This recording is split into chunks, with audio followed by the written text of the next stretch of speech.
Hi, Anti-Society! Welcome back to the Antisocial Planet. Today we are checking out some more Mushi-shi episode 17, which is called Pickers of Empty Cocoons, which is a little bit ominous, not gonna lie. Not quite sure what we're gonna be doing with that. It makes me think maybe like threads or silk or something? I don't know. I'm just gonna jump in and see what happens. In 3, 2, 1, go. There's something oddly calming about me hearing this opener now. Even though I'm like, this will probably put me into a state of existential dread that will continue to haunt me for the rest of my life. But for this one moment before, it's quite a soothing song at this point. If nothing else, I know I'm gonna enjoy the episode. It's honestly remarkable how much this series does with like clearly not a huge budget being put into it. Like there's not a lot being put behind the series, and yet they do a really good job of utilizing that in terms of what visuals they're showing, because you can kind of get away with some of the minimalism at certain parts of the visuals because mushi, right? Like you're dealing with like supernatural, otherworldly kind of things, so you can kind of put them in this liminal space and it doesn't seem like completely off. And you could also make them just like blobs, like light, right? So you can kind of get away with like not fully showing what mushi are or like what they're doing. But they do like a really good job of choosing how they're going to show that, or even like having close-ups on characters. You can kind of get away with not like filling in like the background, right? But choosing when you're going to do that is like an art, right? So it doesn't feel like you're kind of missing out on the storytelling.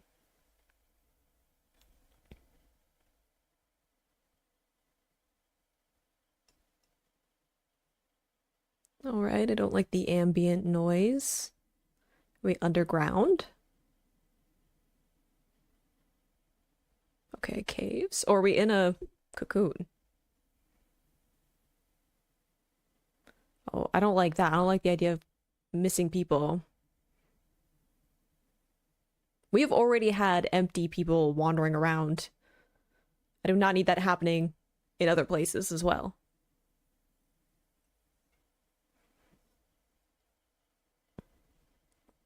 Maybe that's kind of like the cocoon. Like, is there a nest underground of like a kind of mushi?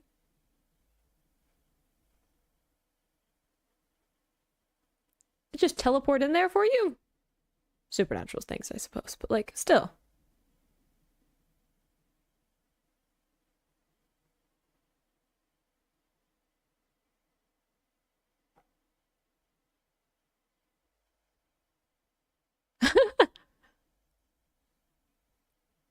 It's like ripped up.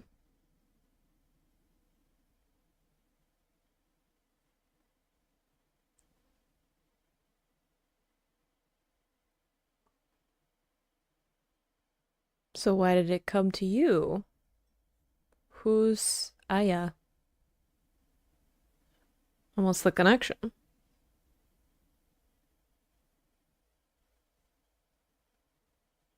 See, like that composition's so good. Like nothing was happening there, but like the composition of the shot, the balance.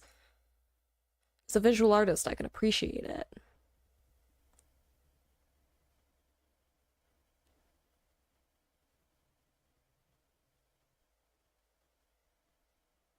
Okay, that looks like the same with like the note that he got, which is kind of like a cocoon. I was thinking like an egg, but also that with like the wrapping on it is like a cocoon.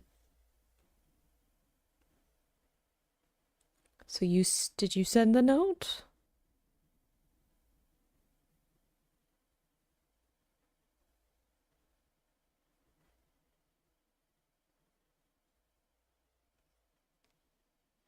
How did the wires get crossed and you ended up with... Oh, so y'all know each other?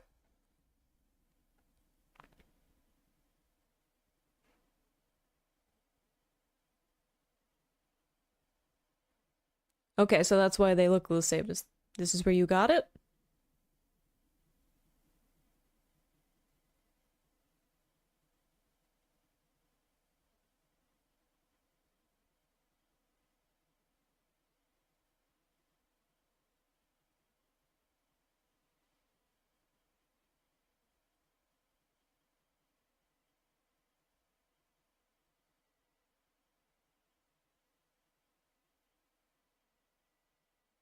Okay, so this is the like missing people without memories. Do we had that in the opener?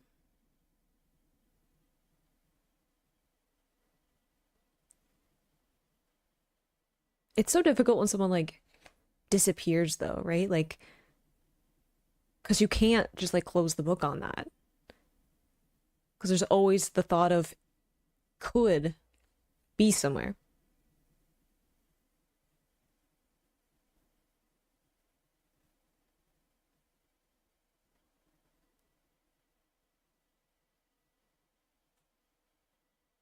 Are we siblings? Twins? That would make it even more difficult.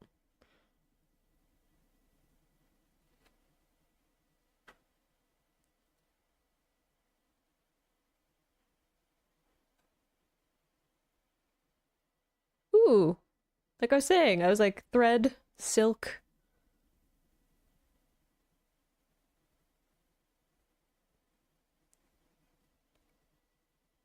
I like the way they're kind of like mirroring each other, the way that they're like set up in the shot.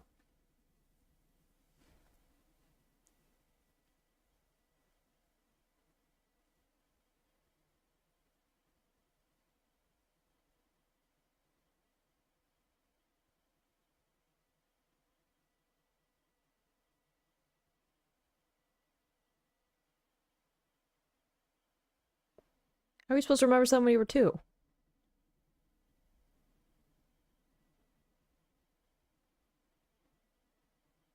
Almost to say that.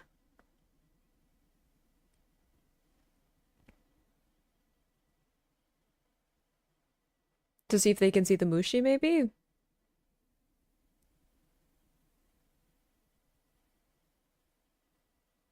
Assuming because we're seeing like an empty jar.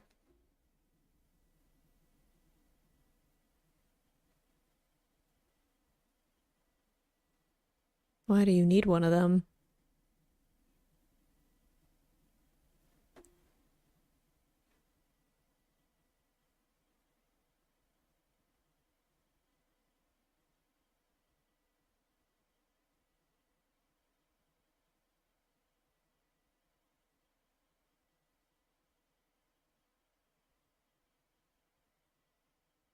Yeah, how do you decide? How do you be like, we're giving up this child?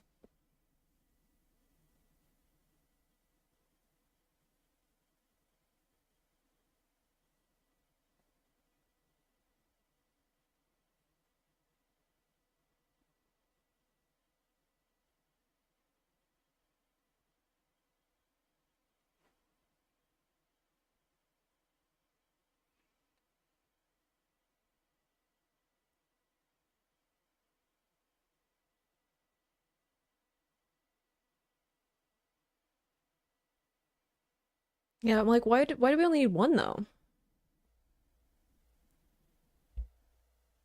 Why do you need someone with the gift at all? But like, why only take one if both show promise or like have this ability to, I'm assuming to see Mushi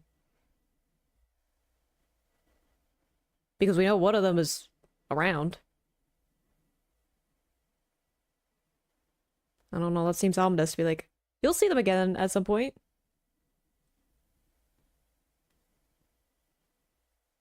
So we're traveling for a while because we have longer hair now. Oh no, they had it pinned back, tied back.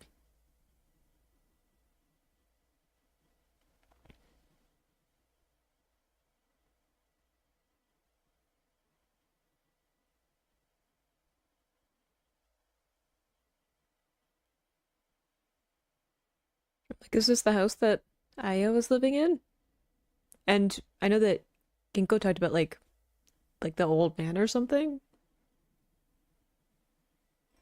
resting in peace.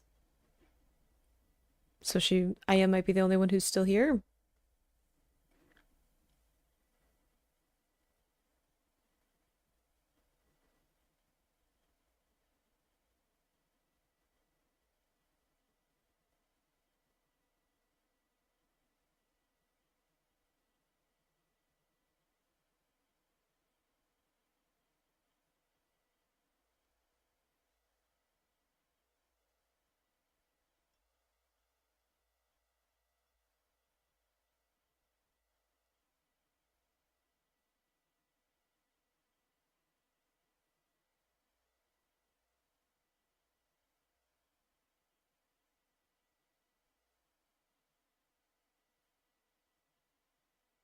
I don't know. It seemed like one of them was like, yay, stories. And one of them was like, I don't know about this.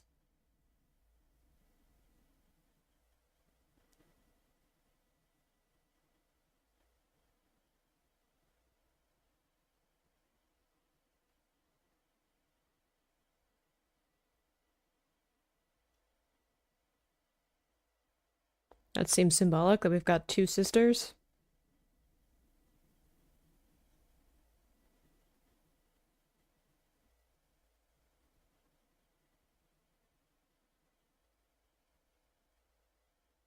I don't know. I'm just waiting for the moment when I'm like, the something ominous is gonna happen. And I'm just like, I'm tensed for it. Because I was saying before, I'm like, we have like, they kind of mirror each other. They're kind of like mirror images in terms of like how they're being arranged in the scenes with Aya and Ito. And then twos in general are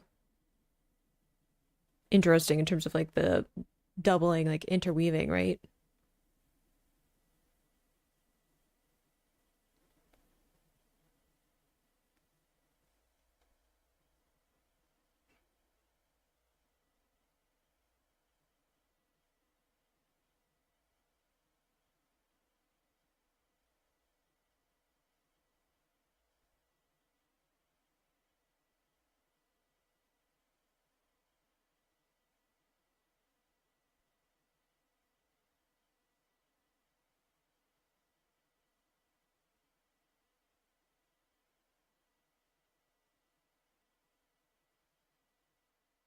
Okay, so that connects, that to have like two in this same place connects them.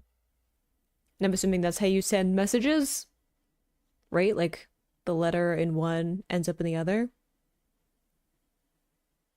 like a phone, but not. Which makes me interested that we have like the two sisters here.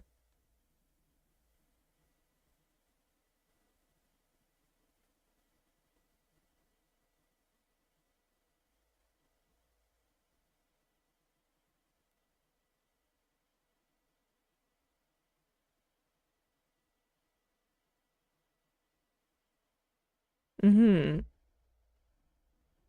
So that's how they kind of communicate with the Mushi-shi then.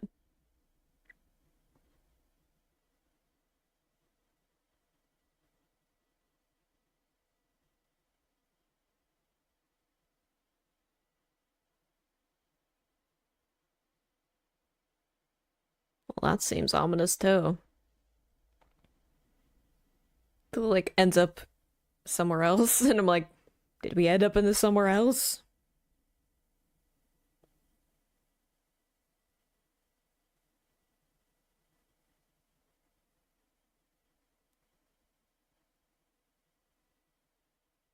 Yeah, okay. I was like, it seems ominous because I was like, that seems like we're opening up a portal somewhere.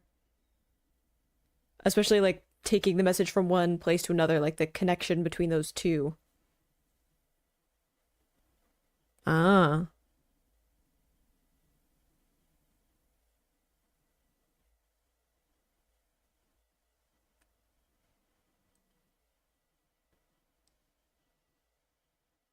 Well, that seems like foreshadowing.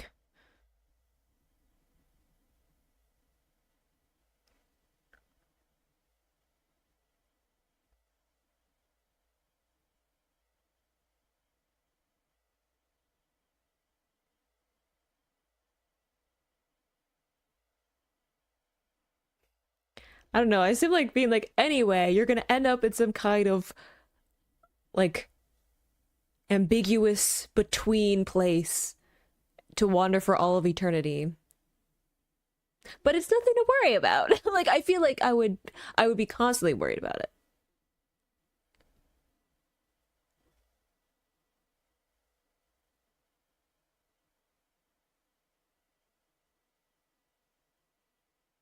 I feel like the fact that we have their hair being different means that this is going to be the moment when we need to be able to distinguish who's who more clearly.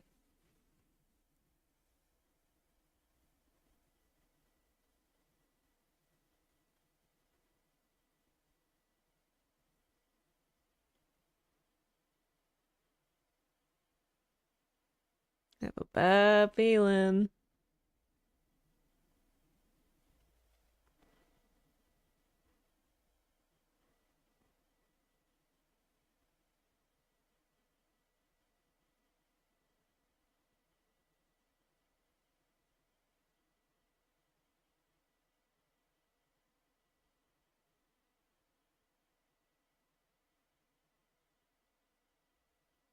gonna count as an enclosed space.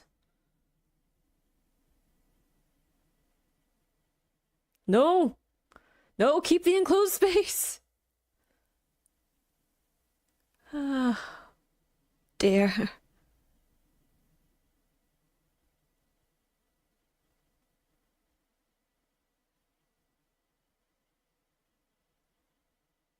Ooh, the guilt then.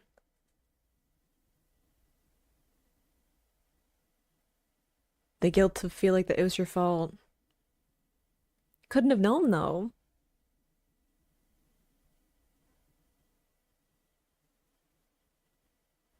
It was like a lining up of circumstances.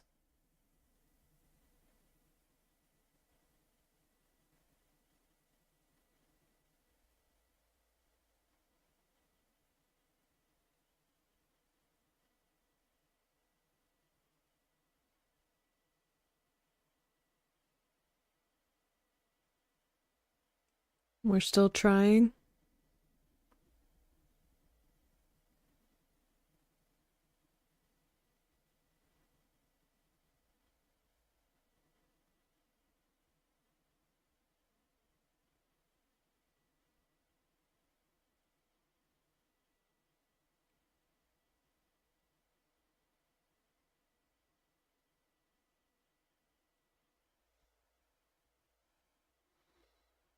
Easier said than done, right?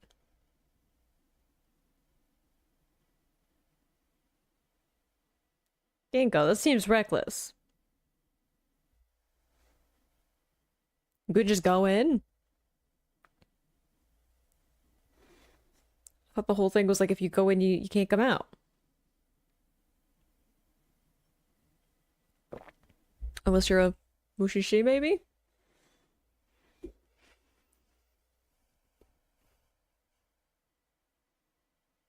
Oh, I don't like that.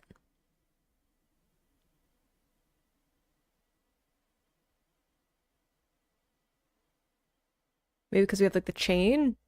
Which again makes you think strings, like uh the labyrinth, right? Where you have like the string that kind of like guides you back out.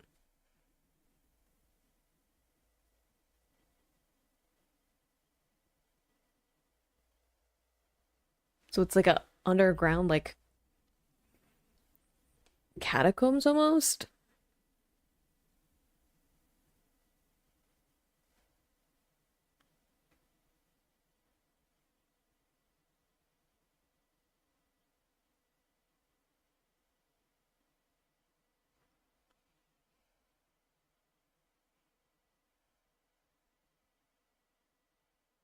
Whoa, interesting to use as a shortcut. Can you end up like traveling long distances? Again, if you like have a way of guiding your way through it, right?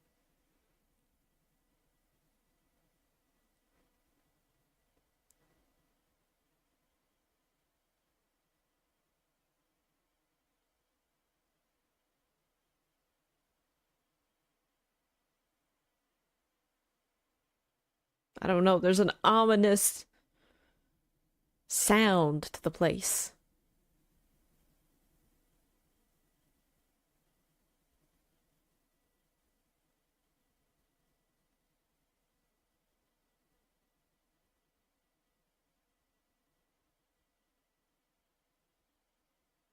Yeah, I guess it would have to be enclosed, right? Because of what the uh Uro are like, right?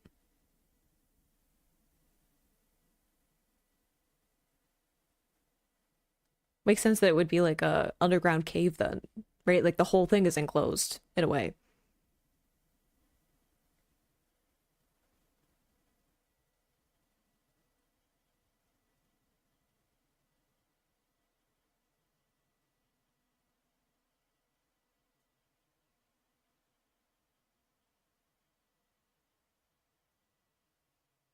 Interesting to have to like close the hole in your heart, right? Again, like closed spaces again. But also like you can get lost in your grief, right? Like you can wander in the grief and loss. And like I was saying, especially when you have something like someone going missing, you don't get answers, right? Like when you lose someone and there isn't a this is what happened, it makes the grief even harder to like wrap your head around, right? Because you have questions that don't actually have like a specific answer. You'll never know, right?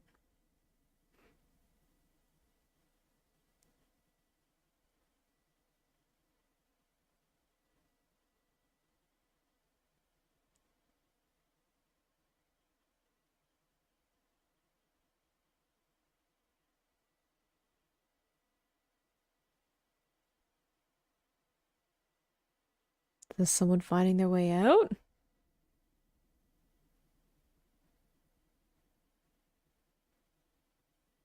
Because that'd be crazy. But like if she can see the Uro-san, right? Like the creatures, then yeah, valid.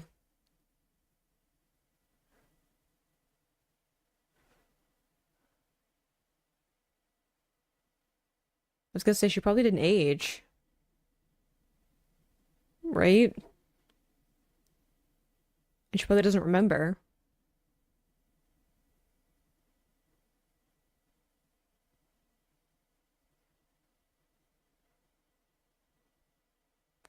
To her sister, though? Or was it like the correct letter? Do we know? You're gonna leave me? I was gonna be upset that I didn't get closure, like fully confirmed closure, and then I remembered that might be the point, right? Who else does not get complete closure from this is like Aya, right? Like it's like the sister who just doesn't get full like ending to the story, whether or not that's never getting to see that her sister has made it out. Saying like, oh, the letter made her go back to like her hometown. I'm like, her actual hometown? Do we know? Does she have a memory? She doesn't speak. And even if she does go back, like suddenly her younger sister is older than her, right? Because she's 5 years older now. And if you don't have memories, you can't speak, you've been like lost in this labyrinth for 5 years. The way that we experience it, no idea what that would feel like for actually wandering around. It's going to be like a very different interaction between the two of them, right? It's a very different dynamic than when they were growing up. So how do you like move on from that, even if you do get reunited, right? There's always going to be a lack of closure with that. But I really like this idea of the cocoon and like the two connected ones, right? Like having these